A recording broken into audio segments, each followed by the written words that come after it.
Perfect. Hello and welcome back to Beerly Out of Bounds, the Beerly podcast where we talk all things golf. I'm your host, Zachary Smith. Joined with me as always is the Zane in Spain. Falls mainly with the grain. Very true. How you doing? Doing all right. Do you understand the reference? I feel like no one ever gets my references. I understand the reference. It's just it's not a good one. It doesn't work as well as you think it does. You have to tell me that, like, what it's from. I don't though. You don't know. You don't know the reference. No, I know. I just don't have to tell you. Is that how that works? That is how that works? I don't. You can't make me do anything. I don't think that's how that works, though. I don't think that's how that works. I think that's how it works, man. I don't know. My hair looks crazy right now. Your hair's because I've been wearing a beanie all day. You really need to get a haircut or have it styled or something. Here, wait, hold on. Or put a hat on. Last minute, a late adjustment to the pod. Putting a hat on. There you go. Let's restart. Let's start over. So you're doing good? Doing as well as anybody can be expecting. I've got a White Claw in my hand, watching football over here in the corner. Buffalo's killing the Pittsburgh Steelers. You know, what can I ask for more? You know, how can I ask for more? I mean, I can, but I won't because I'm pretty lucky. So, all righty. What about you? What do you got? Doing pretty good. I got a special drink tanight to make an announcement to the 17 people that watch this podcast. So tonight I'm going to be drinking a Dos Equis. It's a amber especial. It's pretty good. Their amber is good. Oh, they have an amber now? Yeah. I didn't even know. Shows how much I pay attention to Dos Equis. I've had this before on the Beerly football, but ¿Tú quieres la cerveza? Very tasty. And I'm doing that because Zane already knows this. I told him this the other day, and I was talking to him about it earlier. But I have actually signed a contract. I'll be on Team Lone Star Disc for this year, for 2024. And they have a disc called the Dos Equis. Nice. Let's save that for a disc golf podcast. I was just announcing how I was doing, man. No, I'm just yanking gracious. Your chain. Trying to just do something fun. I got the Dos Equis here. I got the Dos Equis here. I think you know I'm just yanking your chain. I think you know that I'm not really being critical. I hate this guy's my co-host. Anyway. I'm better than the other two, right? I've got to be more level-headed than the other two. Some of the takes I hear on the other program. Just, oh my God. Alrighty, like Dak Prescott. I mean, what happened there? Huh? What did happen there, man? What happened there? Huh? Who knows? Alrighty, so got a lot to talk about today. It's going to be a fun episode. It's going to be a very informative episode and maybe even a little instructional. So to start off this episode, we're going to talk about my favorite announcement, and I don't know if Zane understands why it's my favorite announcement, but my favorite announcement the past 2 weeks, Jon Rahm, his team name has been announced. Zane, why do you think I like this announcement? I think you like the team name. Why? I don't know why. I mean, it's just it's a pretty good team name. I don't know. So it's going to be called Legion XIII Golf Club, GC. The reason I like this team name, Zane, do you know what Legion XIII is? No.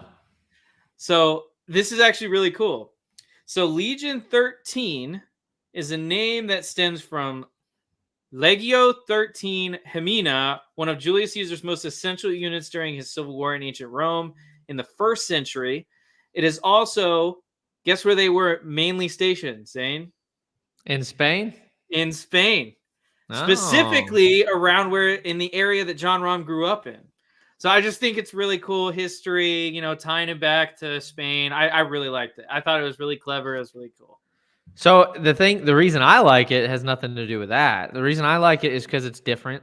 It's not like all these other ones. There's like Smash GC and Crushers GC. I always thought those were a bit too like less generic. They look like they just came out of a video game. You know what I mean? They didn't seem genuine. Like for instance, I'll give you an example. Look at the Pittsburgh Steelers, right? Zach. Yeah. What does the Pittsburgh Steelers logo mean? The Pittsburgh Steelers logo. What does it mean? What does it mean? What does it that mean? mean? What does it mean? Like, you know what the logo looks right? Like, right? I have no idea what it means. Exactly. That's my whole point. Is that it's not generic. No, I'm serious. It's not generic. It's not like it actually means something deeper than just it's a team. Yeah. Let's come up with a cool name. Yeah. Does that make sense? So yeah, I'm Zane knows this about me. I'm super into history, so anything having to do with like a historical tieback is really cool to me. Well, yeah, I mean, but that's the Steelers. Like, the Steelers logo, right? Going back to that, the three colors. First off, it comes from the Steel Union. Yeah, that's where the logo comes from. And what was his name? Who founded the steel industry in Pittsburgh? I don't know, but I'm just saying, like, that's where it comes from. It comes from the union, right? Or the steel company, the main steel company. And the three stars, right?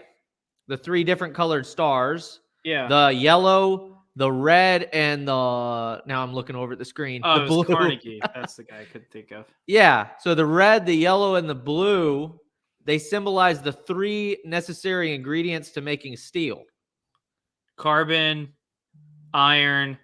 I can't tell you what they are, but I'm just telling you that those are the three. So no, my whole point goes back to I can't tell you what they mean, but that's why I can't tell you what they mean. I can't tell you what they mean, but I know that's what it's from. And my whole point is to say that the reason why it's cool to me is that it does have a deeper meaning. Now, I don't give a crap if that's Julius Caesar or not, but the cool part is that it's not just a generic, like a video game name. Range Rats. Yeah. It's Boston not Commons. Well, to be fair to the Boston Commons, like the lily pad and stuff like that comes from the common pond. So that is a little deeper meaning, but it's stupid. Like it's not cool. You know what I mean? Yeah. It's just dumb. It has no ties to Julius Caesar. That's right. The Roman Empire. That's right. Which we all think about at least 7 times a day. At least. I thought about it twice already. Have they announced a roster? I don't think they have yet for John's No, team. they haven't. But Zach, I don't know if you heard, but we've got a defector. I did hear a little bit of rumor. We heard a few rumors. I did hear a little rumor. So nothing is finalized, but U.S. Open champion Wyndham Clark is reported to close in joining LIV Golf. So that would put the world number 10 ranked amateur and Asian Tour player Karen Vincent are also rumored to make the move. So, dude, this whole Jon Rahm thing. Let's just get this out there. That opened the floodgates. It's over. It's over. Well, not only that, Rory coming out and saying, "Yeah, I think it just needs to be over." Like the fight. We covered that last time. Yeah, we covered that last time. I know, but that changed like this landscape. But it was the move. I don't think it would have made a difference. Well, it does make a little difference. It doesn't make a difference if Rory is on board or not. What made the difference? He's the mouthpiece of the PGA Tour. What made the difference was Rahm jumping ship. Because all those guys like Rahm. They think Rahm is respectable. Mm-hmm. There's a lot of players on LIV that are arguably very not respectable. And so you have this guy fully respected by these guys. And that's how you get the guys like Rory being like, well, it just needs to end right now. Yeah. But I think the catalyst is not Rory being on board with it. No, it's absolutely It's Rahm leaving. Rahm. Because Yes, Rahm Rahm leaving is what got Rory on board. It doesn't mean it doesn't even matter about Rory. Rory could have been I'm saying Brandel that Chambly till the tech cows come home. Rory could have been never on board with this at all. This is what changed it. for 100. I agree. So I'm saying anyway, I agree. I'm not saying it didn't make a difference if Rory said what he said, but it makes far less of a difference than Rahm jumping ship. I agree. And I just think, I just think it's good for the sport. I think that hopefully they make the deal before the Masters, and then I can finally start crapping on Saudis, because that's what I enjoy doing on my off time. You know what I'm saying? So Like hopefully that happens. Or talking. No, I'm just saying, like, then I can start pointing out their corrupt stuff. You know what I mean? And stop worrying about the PGA Tour so much. Yeah. Because let's be honest, out of the two sides here, the one that has acted the most in disrepute is the PGA Tour. By far. Yeah. Mm-hmm. By far. I agree. So I agree. And I don't like defending Saudis. I mean, I've said that countless times on this podcast. I don't like defending Saudis. But whenever it comes to, and I don't mean the ethnicity or anything, but I think that the way the PGA Tour has acted in all this, they are definitely the bad guys. They're not the bad guys. They're definitely the side that's They're definitely the side acting in the most nefarious ways. Yeah. That's just how it is. So anyway, but yeah, I mean, it'd be so cool if I mean, we know a guy that's pretty close with Caleb Surratt. Maybe we'll poke on him to see if he can divulge some information. Sorry, I forgot to do that. Huh? Oh, change it to Barely Live. Yeah. So we'll reach out to him. Friend of the podcast, Ryan O'Neill. We'll reach out to him to see if he knows any updates on that. But it'd be pretty neat. It'd be pretty cool. Yeah, it would be. One more thing on LIV before we get off that topic, because everyone loves when we talk about LIV. Was Phil Mickelson going on to the Pat McAfee show talking about the business model and the future of LIV golf. Yes. It was really, really good. And he was talking a lot about the business model stuff. Was probably not the most important, I guess the most important, but also the most insightful thing about this podcast that he appeared on. He talked a lot about, where the money is coming from. How are they able to spend so much money to, give these guys these contracts, and then where they expect to make the money back. So a lot of it goes back to what me and Zane talked about last week. When you start a professional sports organization, you're not expecting to turn around. You're not expecting to make a profit immediately. Hell, you're not even expecting to make a profit in like 5 to 10 years. It's like a 20-year plan. Yeah, is what you're looking at. And everyone dunking on LIV about, oh, they're losing so much money by paying these guys these contracts. No one watches them. Blah blah blah blah blah. Well, as it gets bigger, as they improve in both their product and their player pool, the eyes will go. The eyes will go, because if that's where the best golf is being played that weekend, that's what people want to watch. Yes. They don't want to watch the Farmers Insurance Open if the best player there, no offense to this guy because I love him, but if the best player there is Ricky Fowler, no one's going to watch that tournament. Absolutely. And Ricky Fowler does pull eyeballs, but if he is the best, like the highest ranked player there at like 20th in the world, and you have a LIV event going on at the same time, I tell you which one I'd rather watch, and it's the LIV one. Absolutely. But not even so. Even beyond that, but places around the world like Hong Kong, Singapore, all these other places are using the money that they get in their tourist fund to bring LIV over and have an event in their country. Yes. So it's not even just, like, obviously there's bids for courses to get on the PGA Tour, and a lot of them don't bid because a lot of them don't want the PGA Tour to come there. But when you have a lot of star players in a field playing an event, and a lot of players that don't go to these places a lot, but you have the ability to maneuver a schedule, which you don't have on the PGA Tour because they have these 10-year deals with these companies and courses. When you don't have that locked in like you do on the PGA Tour, you're able to bring in money from these tourist places that have fans of golf that just don't get to watch these players in person. Mm-hmm. It's just not an option for them. So it's another thing they're bringing money in that way, and that's another way that they're able to produce revenue. I just thought this was a really interesting interview. I thought Phil handled it very, very well. I think it's, again, I think we talked about this so many times on the show, it doesn't even bear worth repeating, but I'm going to. I think that he has gotten probably the shortest end of any stick that has ever existed when it comes to golf fans and golf media. He's Batman, baby. He's Batman. He's the hero. He's the hero the golf world deserved, but not the one it needed. Yeah. He's Batman. You know, live long enough to see yourself become a villain. You know? You're not a hero. Live long enough to see yourself become a villain. But no, I'm serious. So in that interview, the thing that I took out of it, the biggest thing that I took out of it was I was wrong. That was the biggest thing that I took out of it. I thought that they were making pretty big, because it appears that way on the outside with them offering these huge contract deals to talent, not just in the golf world, but in other spheres as well. We're talking Cristiano Ronaldo. We're talking all these other sports. If you're looking at it from an outsider's perspective, it looks like they're just tossing money.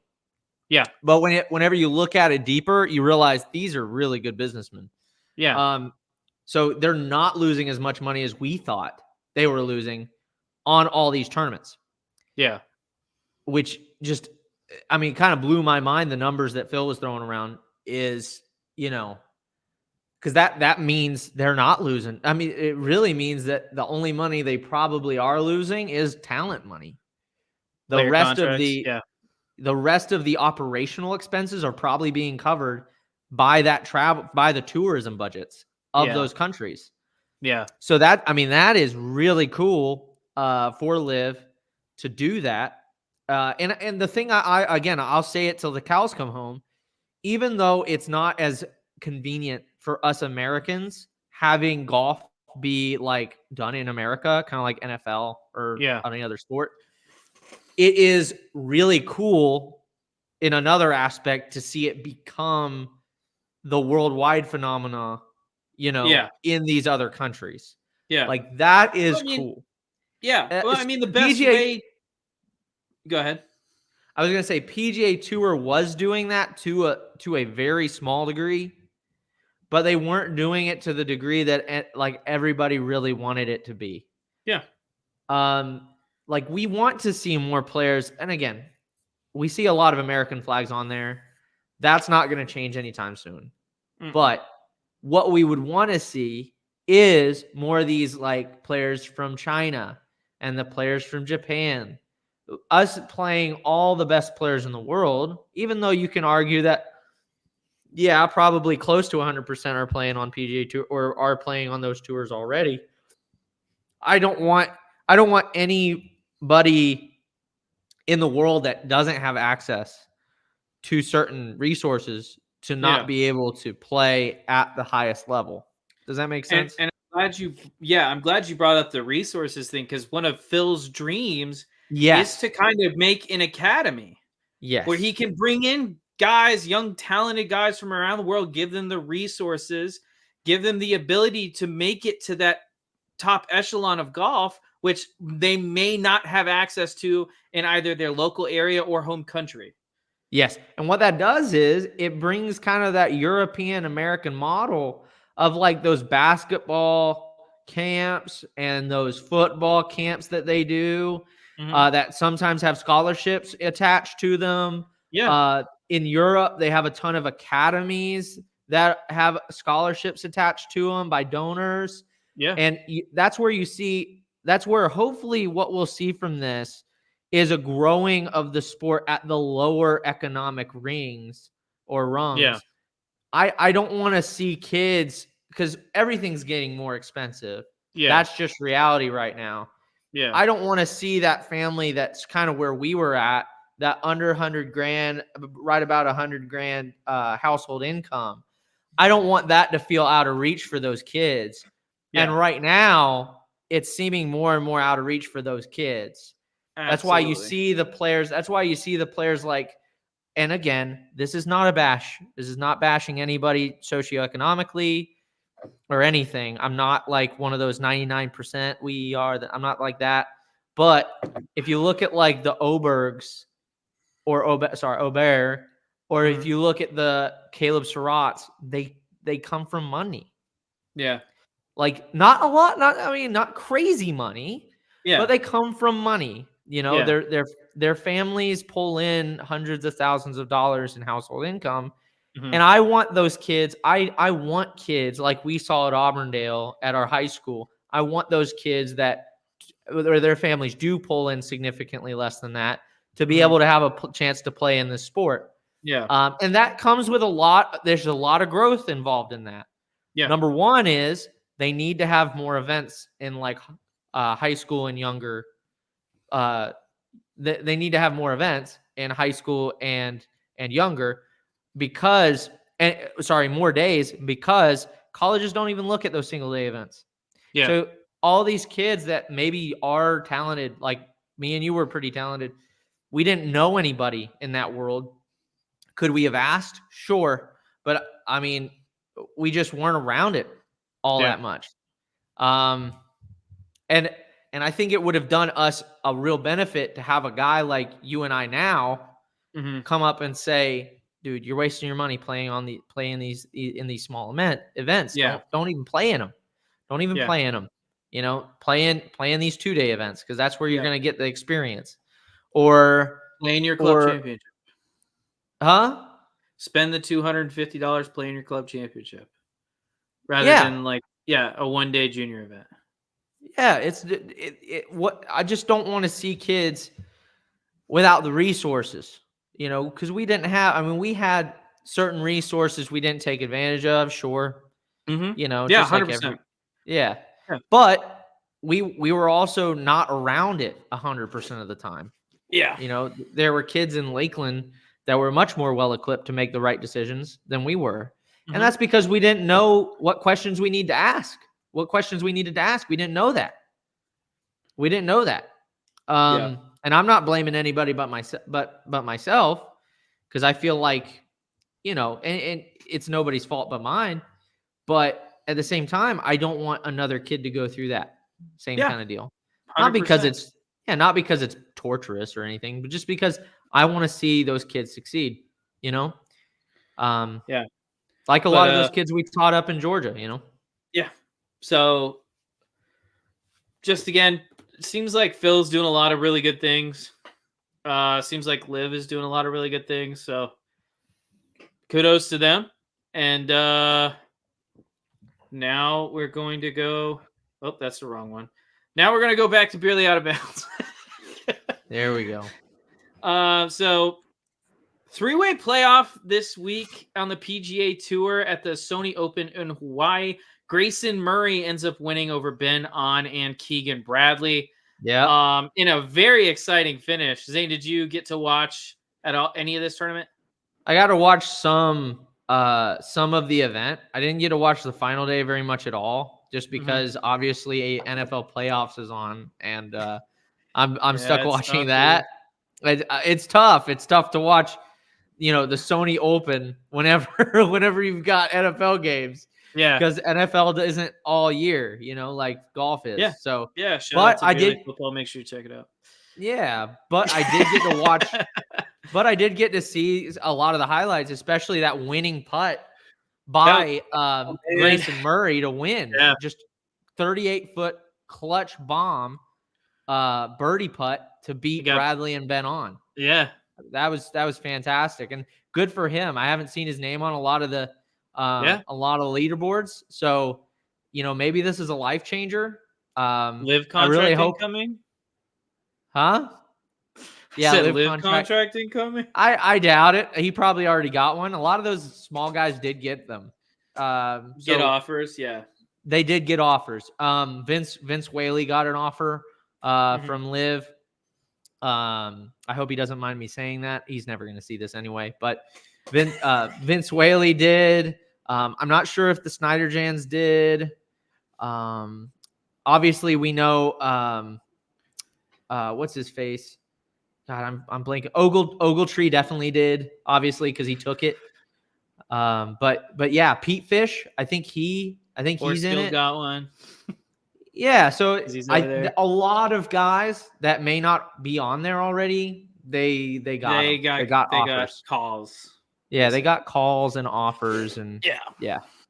So, but good for him, man. I mean, hopefully, so I know he's got the Mizuno hat on. Don't know if he's sponsored by him, but I would assume he is, or else he'd be pulling a Patrick Cantlay no hat. Oh, is he? I didn't even realize this. So I'm just watching. He's playing the Mizuno ball. Yeah, he's sponsored by Mizuno. That's awesome. By the way, if you haven't played it yet, those Mizuno RB Tours or RB Tour X's, they roll really good with the putter. Like, obviously, they're not as good like ball striking or green to tee like a Pro V1 or Pro V1X, but dude, they roll smooth. They're I tell you what, good. I'm gonna get some backlash for this, but I'm gonna be honest. So my favorite ball right now is the Chrome Soft X. If I had to pick any ball to play with, it'd be the Chrome Soft Great X. ball. Great ball. My ball that I am playing with, because it's a lot cheaper, and I'm a poor boy, is the Max Fly Tour X. Get out of here. You're playing Max Flies? It feels good, dude. I know, right? I was like you. A premium ball from Max Fly? Gosh, it must stink. Yeah. It's because it does. It doesn't. That's because it does. It does suck. How many strokes do you think I'm losing around by playing the Max Fly Tour X? How many strokes? Probably none. I mean, let's be honest. It's more about feel than anything, but they can't feel as good as a Pro V. I don't like the way a Pro V feels. You're out of your mind, man. Pro V is like, so it goes Chrome Soft X. It probably goes BX from Bridgestone. Then so that's a solid shout right there. So Bridgestone, that's a good ball. Then TP5. You're putting TaylorMade above Titleist right now? I don't like the Titleist ball. I'm sorry. Which Titleist ball are we talking about? Because they've got extremely different feels all the way through. Yeah, so the lineup. Pro V1X is my favorite of them, but I would rather hit the TP5 over the Pro V1X. You're just crazy, dude. You're literally nuts. Sorry. You need to be locked up. We need them locked up.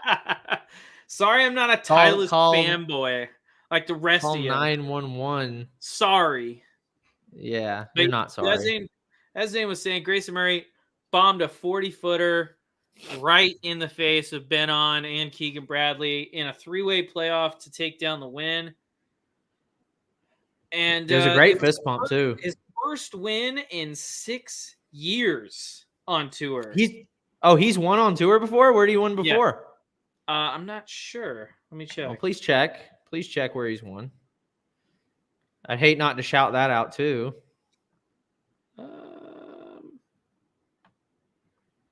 I'd hate to not shout that out too. Hold on, Grayson. Oh, you're really slow at looking stuff up. I forgot. Shut up.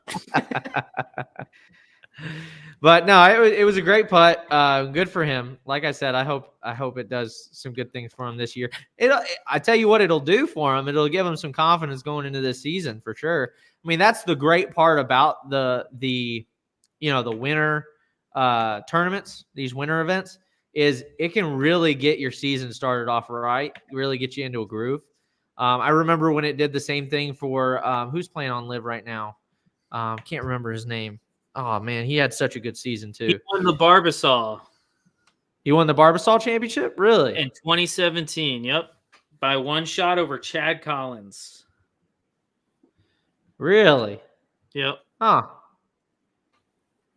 Huh. Let me look at the standings right now here.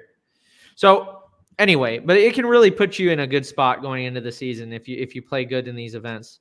Not that these events are the most. There's not the most stakes in them, or doesn't really hold the most glory for sure.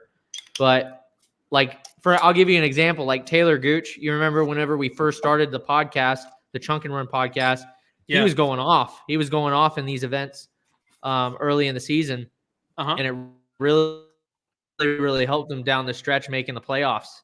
Because if you do well now, I mean that can really like a win right now in the long term. Barring you have an abysmal season, a win right now pretty much guarantees a spot in the playoff. Yes, that's correct. Yeah, that's correct. Just because the way the points work, a win is so much more valuable than a second place. Yes. Yep. Which it should be, right? It should be. I'm not saying it should be. My problem is like you have guys that like are consistently top 20 but never win. You have a guy that wins once, like in February, and has a bad year. Other than that, like what they need to do to try and counteract that is give negative points for miscuts. I agree with that. I mean, that would do a lot of good stuff for the sport if we did negative points for a miscut.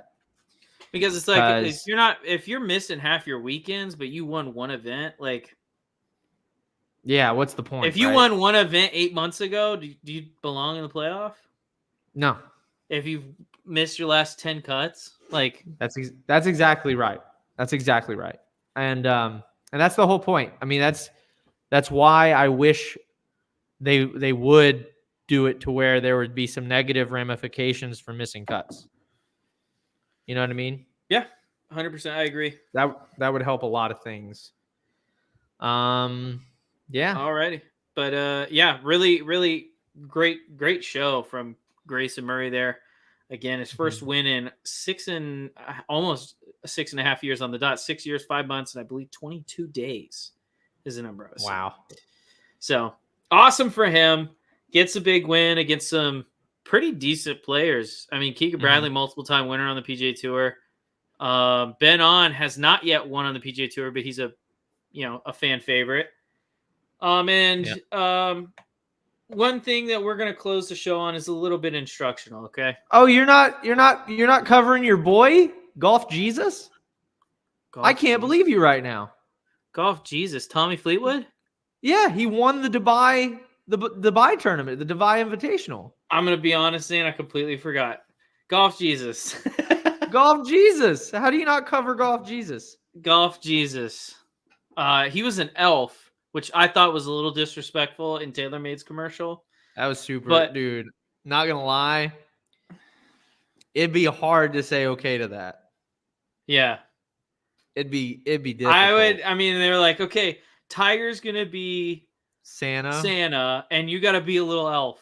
I'd be like, listen, I love being here, guys, but especially the way they dressed him up as elves. Yeah, it's not like cute. No, it was straight girly, bro. It was straight like. I mean, it'd be like if TaylorMade was like, yeah, you're just gonna come and be an elf. I'd be like, I need to see the outfit. Yeah, and then it's still a maybe. That's what I would say. That's exactly what I would say. I need to see the outfit, and then it's still a maybe. Yeah. That's exactly right. Cause like that's fine for like LPGA, right? Like Nelly Corda, they do that stuff for like Halloween costumes and stuff anyway. Not Halloween, but they do that for like dress up anyway, right? Yeah. And that I'm not to say that. I'm not saying that being like misogynist or anything, but women do that all the time. Women like dress up and all that jazz and whatever. But if you're gonna dress me up, they gave him like this tunic that was like really short. Oh, just super short. Oh, and then he was in like tights. And I'm like, yes. I don't know if I could be like for Tiger's pride. I don't know if I could be emasculated that much. Like I could not either. It's it's a little bit much. It's not just a little bit much. It's a lot of bit much. But anyway, he also sunk a birdie putt to win on 18, following Rory McIlroy just completely folding. Wait, hold a on. driver. You're saying Rory McIlroy in a big tournament folded in the final round? No way. I don't know if I'd call it a big tournament, but he definitely folded. He hooked it it's a left. pretty big tournament. He hooked it left on 18 into the water. God, he does that so many times. Unless he's running away with it, he is a liability down the stretch. This is an absolute liability. Yeah. It's so funny because he actually made a clutch putt on 17. And then Rory, the tracking Rory handle on Twitter said, Rory, period, clutch, period, 1 shot lead, period, 1 to go. And then he does that. It'll be fun to come back to. It's just so funny. It's just so funny. Dude, yeah. I mean, I can't. It's like he can't help himself. It's like Dak Prescott when he gets to the playoffs. He just doesn't know what to do. Yeah. Yeah, it's weird. It's definitely weird. Think about the majors he's won. He won the U.S. Open at Congressional by like 14 shots. So there's no pressure on the final day. No. What other majors has he won? He's won a British. That's right. He won the British. How many did he win that by? Let's look at it. When Rory British Open win. Are you trying to prove that you're not slow at looking things up? Huh? What? It was the 2014. He was only 2 strokes ahead of Ricky Fowler to win that. Yeah, but also you're dealing with Ricky Fowler, who's notorious for doing that as well. So. Yeah, he's not exactly one that instills a lot of fear in you. Yeah, I know. Let's see. I get that. But he doesn't do that all the he doesn't do that as much as he did. Like, we make it out like he does that all the time. Dude, he did it like 2 years ago in the British. He doesn't do it all the time, though. He folded while Cam Smith spanked his little booty. He almost came back and won the Masters a few years back. Whenever he dunked it from the bunker. He was out of that event, Zane. He was out of that event. Like, I don't care that he finished like tied 3rd or whatever. He was out of that event. He played the best round he possibly could have played and lost. Look, I'm a Rory hater as much as the next guy is, but he doesn't do that every event. He doesn't. I didn't realize he'd never won the Masters. He got beat by Cam Smith. He didn't lose to Cam Smith. He got beat by him. He finished tied. What was it? Open Championship. Did he finish T2? Hold on. Boop, boop, boop. We're having fun here looking at Rory's professional career. I'm having a good time. We are. Cam Smith, British Open. He only lost to Cam Smith by 1 shot, right? Cam Smith, British Open. When he won the 151st. No, he didn't win the 151st. He won it at the St. Andrews. And listen, he's the reason, Zane. He's the reason that Patrick Reed is a Masters champion. No, I understand that. I understand that, but you make it sound like he does that every single time. He does it a lot, dude. He does it enough to get that. He does it enough to warrant why I'm saying what I'm saying. Yeah, he does it enough to get the meme, but he doesn't do it to he doesn't do it nearly as much as, say, Greg Norman did. You know, it's like. Well, that's not true. He does it more than Greg Norman did. Greg Norman would do it for obviously the Masters, but he didn't do it for other tournaments. Yeah, maybe. I don't know. I don't think he's that bad when it comes to pressure. He seems to perform pretty well under pressure at, like, say, the Ryder Cup, you know? So, I don't know. You see, Rory McIlroy. Yeah, Rory McIlroy got lapped by the field on that day. Which day? On the final day of the British Open. He was in the lead. Yeah, he was in the lead. Cam Smith went out and got it, dude. Cam Smith was clutch. Listen, the three guys around him, Fleetwood shot 5 under, Cam Young shot 7, Cam Smith shot 8, and Rory shot 2. Yeah. But he didn't fold going down the stretch or nothing. Not like this tournament. Not like in Dubai. Let's see what he did on the final few holes. I'm curious. Oh, he just didn't do anything all day. He had 16 pars. He couldn't birdie. Yeah. Listen, the guy's just not built for success. I don't know what to tell you.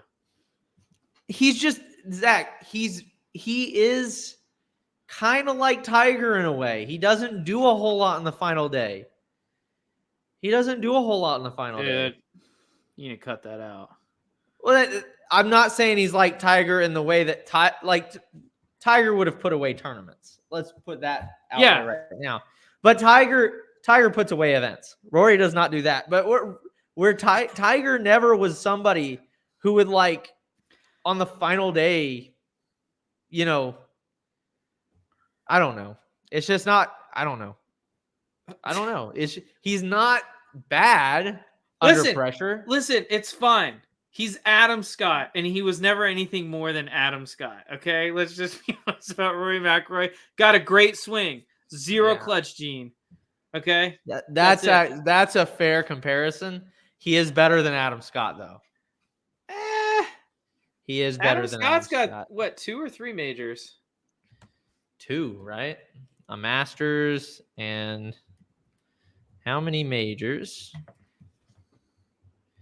does Adam Scott have? I think 2. Oh, he only has 1. He only has the Masters.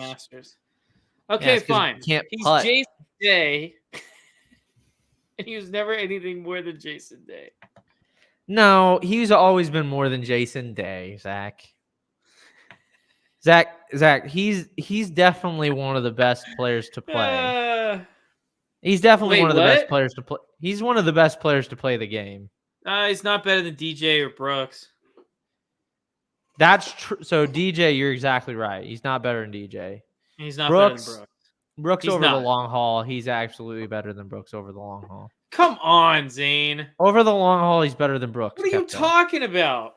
It's just a fact. When was Rory in contention in a major this year? What? When was he past year, 2023? When was Rory in a contention in a major? Probably at some point. When they teed off on hole 1 on the first day.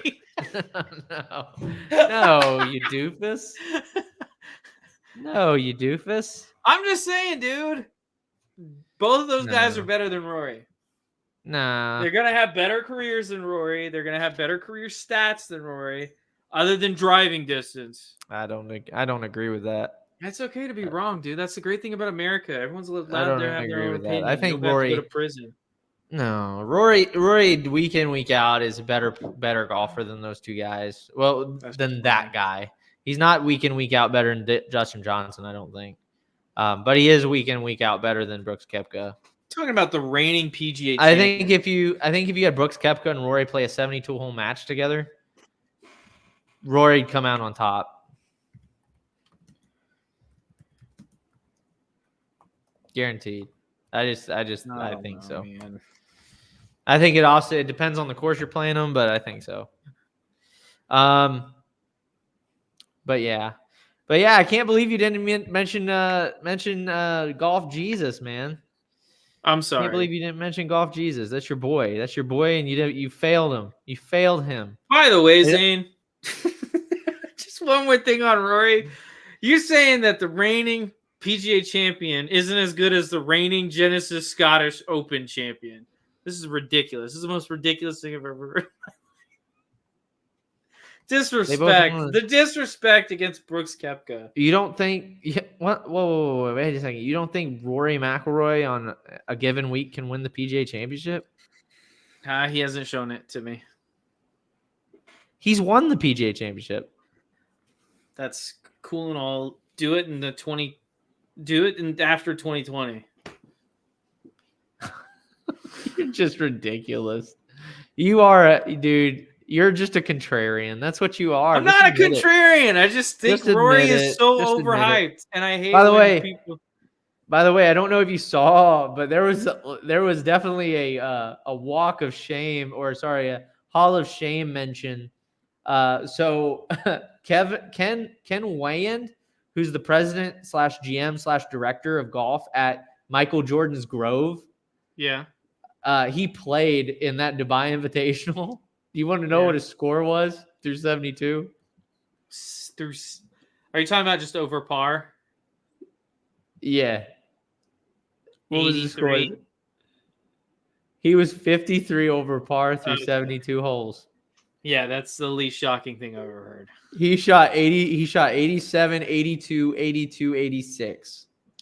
Well, he was starting to turn it around there. Yeah. Zach, Do you think you could do better? Do you think you could do better than 53 over? I think I could. I think I could too. Give me like 2 days to play the course and prepare. I think I could do. No, I don't even think 2 days, dude. Throw me out there, not even looking. I could probably do that. No, I could. I'd just be super like, all right, listen, middle fairway, middle of the green, 2-putt. Middle fairway. You guys like this? It's a driving iron. Yeah. Yeah, one iron. exactly. We're not hitting anything above, like, we're just hitting 275 down the middle. We're not going to do anything other than that. I think that would be my play if I was that guy. I'd be like, I'm going to show these guys what really safe golf looks like. Dude, that's what I would do. Are you kidding? I know I'm not going to shoot win. Like 75, 75, 74, 75. That'd be way more respectable than what he did. Yeah, true. Michael Jordan's never the paying. GM. It's not like he's like the bet. He's not like the club champion out there. Michael Jordan's never paying that ticket ever again. Yeah, fair. Michael Jordan Jordan paid the ticket for himself. I'm not joking. I think Michael Jordan probably did pay his ticket. I think Michael Jordan probably. I mean, yeah. Michael Jordan's got FU money, dude. Yeah, that's what I'm saying. He probably paid that ticket. Alrighty, so Golf Jesus with the win in Dubai. They're clearly so much better than Saudi Arabia. Anyway, moving right along. I think Rory's over that now, but it's still funny to mention. Oh, it's hilarious. Moving right along, we're going to cover, I think, just the worst thing ever. Like, when you think of, like, the worst things ever, what do you think of, Zane? Worst things ever? Childhood slavery. Yeah. Santa Claus dying from choking on candy canes. No, dying from spiders coming down from the slow play. Ceiling. So I want you to watch this routine. Watch this routine from your boy Brian Harmon. He's played at the Georgia Club. I sent this to you, bud. I know. Just for our listeners. Yeah. He's a dog. He's a UGA boy.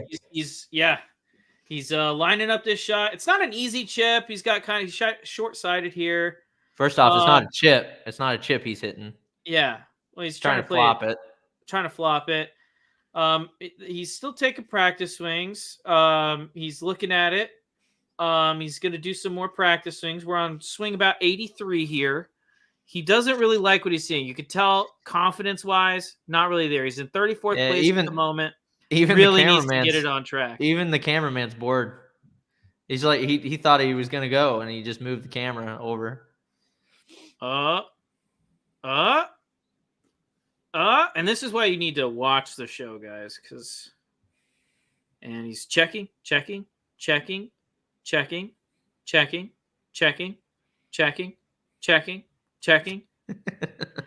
Finally hits the ball, and it's awful. It's just so bad. Nowhere near the hole.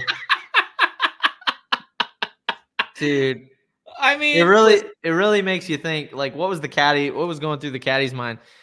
Dude, the caddy's got to be just saying, just hit the ball, just hit a putter, dude. Yeah, just putt the damn thing. Anything. Like, so Zane, obviously you're not a coach anymore, unfortunately for the world. But when you had players that, like, when you watched them play and they were taking a long time to hit certain shots, whether it's a flop shot or a putt or a tee shot, when they were just over the ball forever, What was your advice to those people? Pull the trigger. Like, what are you doing?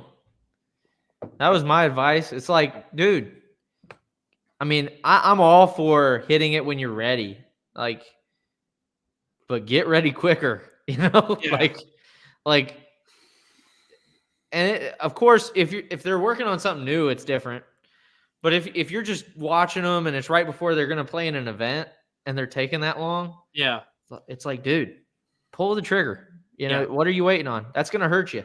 Yeah. Because you're going to get these thoughts. Especially for me, especially with the short game. I mean, it's such a area where you have to be like relaxed. Like you can't be tense over any shot in short game. And what's helped me a lot lately is just kind of trusting myself and trusting my body to make the movement I need to make when I pull the trigger, when I pull the club back. Yeah. I mean, I'll do practice swings, but it's one or two, and then it's like, okay, I know what shot I need to hit. Now it's just about execution. My body knows what to do. I just have to trust that my body does what it needs to do. Yeah. Like when I see something like that, and then obviously he hits a bad shot there. But like when I see something like that, I feel like if he would have just stepped up, looked at the shot, obviously he could have taken his time looking at the shot, but taking 30 practice swings, peeking over his shoulder every 2 seconds like this. I mean, it's that Keegan Bradley syndrome. But Keegan Bradley made the playoff.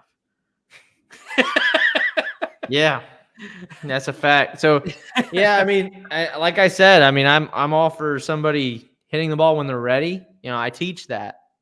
It's like, we're not going to hit this ball until we're absolutely 100% sure we're ready to hit the ball. Yeah. Because if you're not 100% confident, things are going to go wrong, So I need you to commit to that shot, and I need you to step up and know if it takes you saying something or convincing yourself in some way, that's what it takes. But we've got to feel totally confident in that shot. And what this shows me is, he wasn't completely confident in hitting that shot. He did not feel confident in his ability to hit that ball. Yeah, and I mean, again, and here's the thing, real quick. Here's the thing. This is why I do believe we do have a problem. I think more than the distance problem, we have a daylight problem. We need to get these rounds of golf done faster, and we need to do some kind of shot clock. I'm sorry. I know it's an unpopular opinion. I know it's unpopular. I think we just start stroking guys. Okay, Koepka. I love when he said that, by the way. That was hilarious. There's so many memes. Oh, so many memes. I think we need to start stroking guys. They're so good. We need to start stroking guys. What's even better is he didn't even react after he said it. He didn't even react. He didn't do the thing that's popular now. You say something sus and you go pause.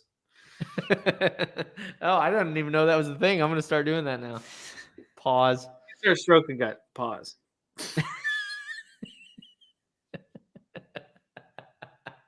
I love that. I'm going to start using that every time. I'm going to start using that in the podcast. Man, do it. Yeah. So, but seriously, I know it's unpopular. I know a lot of players won't like it, but I think it's necessary. Yeah. I think it's at this point. If we had guys like in the old, I don't know if you've seen old videos of people teeing off at the British Open at St. Andrews, but them hitting and then the next guy immediately walking up, teeing up his ball, and then him hitting. We've just got a problem with these. And again, a lot of it's coaching.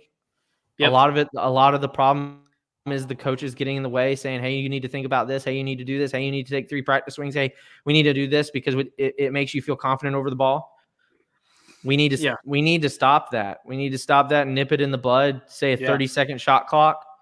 Put 30 seconds up on the board. Let it roll. If they don't hit the ball by that 30-second time limit, then it's a stroke. And you can give guys some leeway, but it's got to average about 30 seconds. No. Yeah. I disagree. Because if you end up in the woods, it's got to be a hard set 30 seconds. Woods obviously you already have a time limit on when you can find the ball. No. But I'm talking about the time limit should start. The time limit should start whenever you're behind the ball. You're set, and we should call it set. And it should be something where it's like they're behind the ball and looking at their shot, right? It should be called a set, right? And so whenever they're set and ready to go, that's when the 30 seconds starts. Okay. I think it depends. I don't think it can be hard and fast. No. I don't think it can be a hard and fast rule, but I don't think it depends. I think it needs to be hard and fast. Otherwise, you get. It's actually one of the things. Otherwise, it doesn't get enforced. It's actually one of the things that disc golf does right, and that golf does wrong, is you have time violations that you can call. Mm-hmm. It's a 30-second violation. Mm-hmm. But it's typically not called if I'm just going to use golf terms. So if I'm hitting in the woods, my ball lays right behind a root. Yeah. And I'm playing in a tournament. I'm going to take more time to think about the shot I'm trying to play on that shot than I am a chip shot. I just am. I'm going to take more time because I get that, but notice what I said. I said set. It's got to be something that is visible, right? It's got to be something that I have the club in my hand and I'm behind the ball. Yeah. Right? What you can do is you can say, well, the caddy and him were discussing, that's not part of that set time period. Once he has the club in his hand and he's behind his ball looking at his shot, that's when the timer starts. For the record, the video that we played is 1 minute and 4 seconds long. Yeah, it's just too long. It's just too long. And that's not including him. So that's after he's picked up his club. He's looked at the shot initially. Mm-hmm. It gets him after he's walked up to look at the green. Yes. So it's after all that other stuff has happened, which probably took at least another minute. Yes. And so this is my point, is 30 seconds is already long. Yeah. My problem is 30 seconds is already a long time. Yeah. 30 seconds is not short. Yeah. I'm not being limiting by saying 30 seconds. After you get set, it should take you less than 30 seconds to hit that golf shot. Mm-hmm. We're talking 20. Yeah. How long do 2 practice swings and hitting the ball take? 10 seconds. That's it. Yeah, I mean, I think that there definitely needs to be. I mean, for me, it'd be more along pace lines. Yeah. Instead of a 30-second hard and fast rule. Because, say you take more time on a shot, you can make up the time that you take on a shot by how quickly you move in between. Which is kind of what is another thing that we told our players, hey, if your routine is long, you better get to your ball fast. Mm-hmm. Because, especially in junior tournaments, they don't do it on the PGA Tour hardly ever. But you will get stroked for time. Oh, I did. Yeah, Zane did.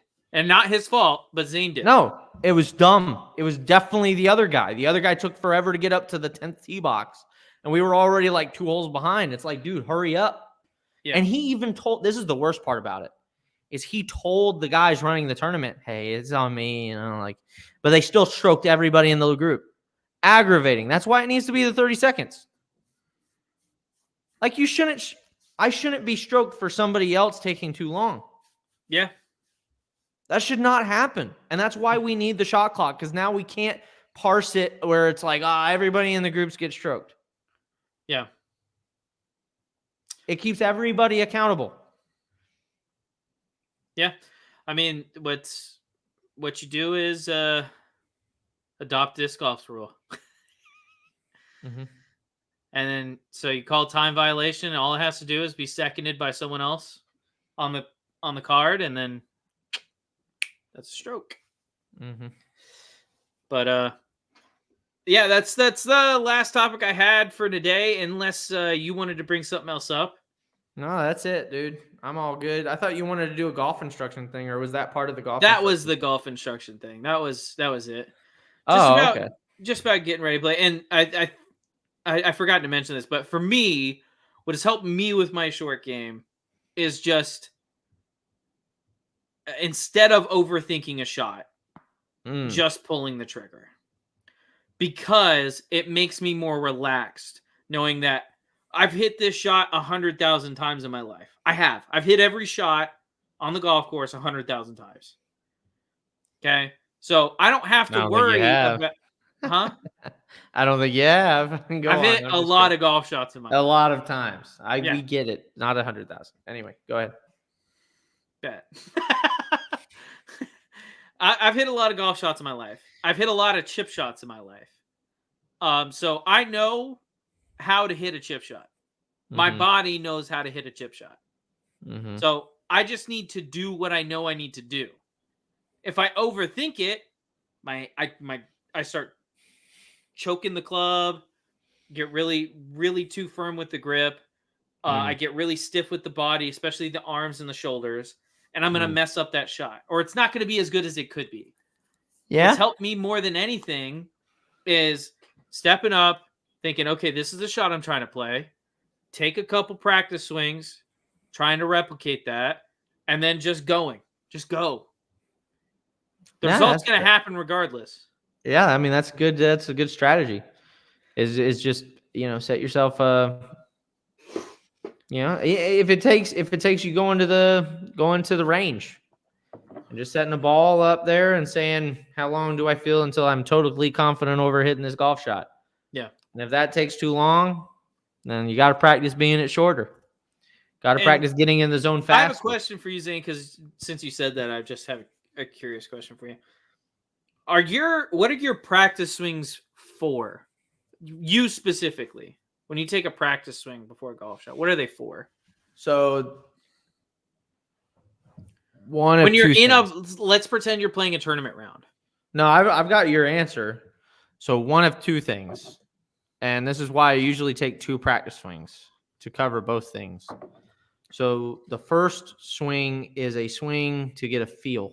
So like whether that be I'm trying to feel a little bit more outside, out to in, or I'm trying to feel a little more into out. Say I'm trying to shape the ball is when you're really going to take them, because you want to make sure you're shaping the ball correctly and having the right swing plane path for that. And then the second reason you ever take a practice swing is to do the exact same thing you're going to do whenever you actually hit the golf ball. Okay. And so whenever you're doing that's why I do 2. I do 1 for the feel, whether that be kind of utilizing a swing drill or something. And then the second one is just the swing that I'm going to use, and that's right before I actually hit my golf shot. Okay. And if that swing feels terrible, then I do another one. But it never gets past 3 swings. Gets past 3 swings. Okay. But if that second one feels good and I feel like, oh, okay, I got it, then I step up and go. It doesn't take a lot more thought than that. So okay. I was just curious. Yeah, good question. Yeah. What about you? For me, the only reason I take a practice swing before a shot, well, let me rephrase. Before a full shot. The only reason I take a practice swing before a full shot is to feel the rotation of my body. Just get comfortable with my body rotating. Because I know my mishits happen when I don't rotate properly. That's what most mishits happen when you don't rotate properly. So I just do 1 practice swing, feel my body rotate. It's not like full power. It's really soft. It's just, okay, that's how my body rotates. Okay, now I can step up. If I need to cut it, if I need to draw it, if I need to do whatever, most of the time I'm just changing the position of my feet and making the same swing.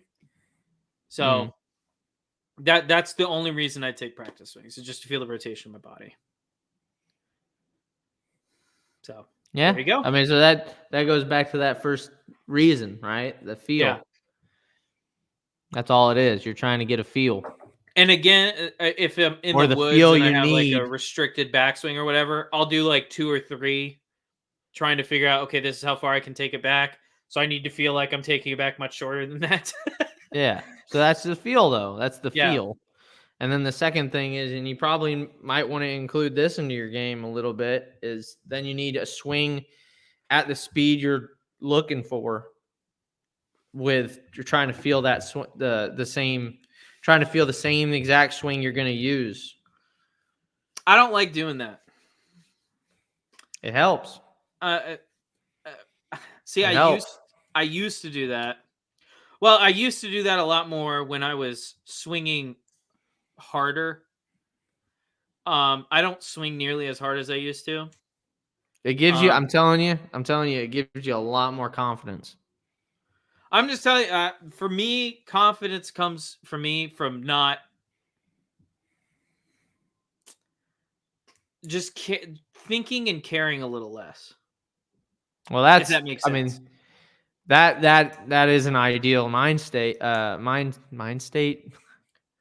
headspace, mindset. Yeah, that's an ideal mindset, but that's not. I mean, but you still have to do that in order to feel exactly what you want. No, Like, I understand that. So for me, I've worked this in and out of my game, a little bit. The Alex Noren like pull through like over the ball. It's not quite a swing. It's kind of like feeling where the club face and where my hands are supposed to be at through contact. He's just my favorite person that does that. So that's who I was thinking, who I think of when I do that. But that's often when I'm trying to shape it. If I'm hitting a stock 8-iron or a stock driver, I don't think about it that much. I take one practice swing to feel how my body's turning and to feel it turn correctly, really kind of slow and easy. And then I go stock speed. Yeah. I don't normally power up on anything just because I don't feel like I need to. Yeah. Well, try it. I would, if you accept this advice, I would try and incorporate that one last practice swing of like, that's what I want. And then stepping up and doing the exact same thing. Okay. And even if it isn't exactly the same thing, it's going to be pretty damn close. And that's, Yeah. Alrighty. So. Well, that is all I have for the show today. Zane, is there anything you want to add? Just remember, the Zane in Spain falls mainly in with the grain. You added a word there. I did. Because I was, anyway. All right, see you guys. All right. Anything you want to plug before we head out? Buccaneers are going to make to the next round. Yeah. Nothing Go else Bucks. you want to plug? Nothing? Oh, so as you're aware, but maybe not everybody else is, I'm no longer a coach in golf. I'm actually now a financial representative at Northwestern Mutual, soon to be financial advisor at Northwestern Mutual. And if anybody wants my services, they can always reach out to me. I think Zach will include some information about that. But you can always reach out to me on Twitter at Zane Smith Golf. I think it's still ZS Golf. And we'll get something done. And I'm really looking to help out golf professionals with their finances, more in particular, but everybody really. And that's pretty much it. Alrighty. Well, not where I was going with it, but you can find our merch. We got merch still. Got the hoodies. It's cold this week. Got the Beers and Bombs hoodie right here. You just click on that little tab right there. And then you got the forest green. You got the black. You got the charcoal. I thought you were going to say Masters green. Why'd you say forest green? That's the color. I know, but you say Masters green. You can say Masters green. And it's yellow too, so it kind of fits. If you're going it is Masters. It's Masters green. Yeah. And if you're feeling sporty, go with the Sport Gray Beers and Bombs. We also have a pint glass if you're into drinking beer while you're watching. Oh, show me it. Show me the pint glass. Show you the pint glass. It's a Beers and Bombs pint glass. Oh, yeah, baby. Black so many times, but a Beers and Bombs pint glass right here. Oh, yeah. Beers and Bombs. So if you guys are interested in any of that, you can go to beerlysports.creator/spring.com. And you can find all the Beerly merch there, including the Beerly Bombs. We also have other podcasts as well. We have Beerly Hockey if you're into hockey. We have Beerly Hoops if you're into basketball. And you can also see me and my beautiful face over on the Beerly Football Podcast, which streams live every Tuesday night around 9 o'clock.